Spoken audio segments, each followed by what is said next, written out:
Saudara, inilah video detik-detik seorang polisi yang selamat dari letusan ban truk kontainer dan viral di media sosial. Dalam video berdurasi 20 detik tersebut, polisi yang berada di tepi pelintasan secara spontan lari menyelamatkan diri karena terkejut oleh kerasnya suara ledakan ban.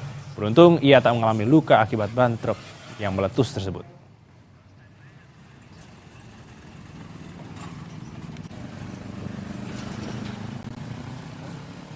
Terima kasih telah menyaksikan berita utama hari ini, saudara. Saya Algin Fridianto. Dan saya Valentina Sitorus. Sukseskan pemilu 2024 dan pastikan Anda tetap bersama kami di Kompas TV Independen Terpercaya. Kami berdua pamit undur diri. Terima kasih.